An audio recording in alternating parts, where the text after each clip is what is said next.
She's the most elegant player I've ever seen. Just elegant. Never looked like she was stressed out, ever. Jordan's good at everything she does, literally everything she does, to the point that it's almost annoying. Every time she was on the ball, I think you felt like she could score a goal. Someone threw her a football, and I remember her taking this football and just launching this like perfect spiral. Hit a ball off that corner into the trash can, and all of us, we would have to try many times, and Jordan would just walk up and like anything, just immediately fantastic. There was my college roommate, actually. She said, God, I don't know how you do it. You look like you're barely moving out there, and then all of a sudden you've got 3 goals. Jordan Monty was a great soccer player, but she would have excelled in any sport. She was really good at basketball. I mean, she could shoot the eyes out of the basket. I loved softball. I loved playing shortstop, and they tried to put me on the mound.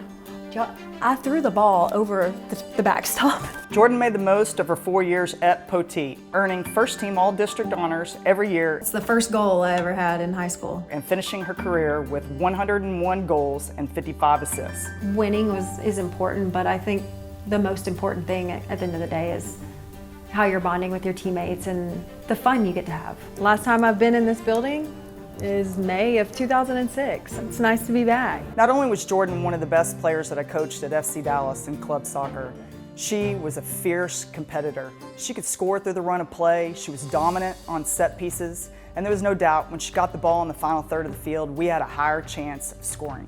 Jordan Monty is a winner. Lots of fun stories in there.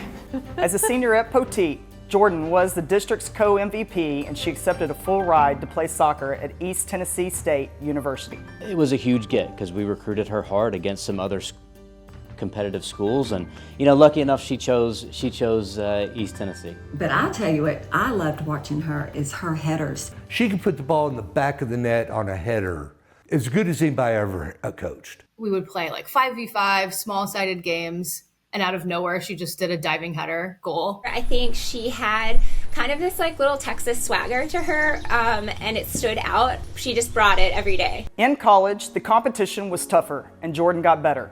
She was the first player from ETSU to win the Atlantic Sun Conference Freshman of the Year award. The one thing about the practices, I'll always remember her competitive nature. She's a coach's kid, right? So, when it came time for training, she was always prepared and trained her butt off every day. They did a billboard outside of town with her and this guy. She was on one side and he was on the other side, this big giant billboard. I think she was on 2 technically. There was a billboard, I think on the highway that she was on.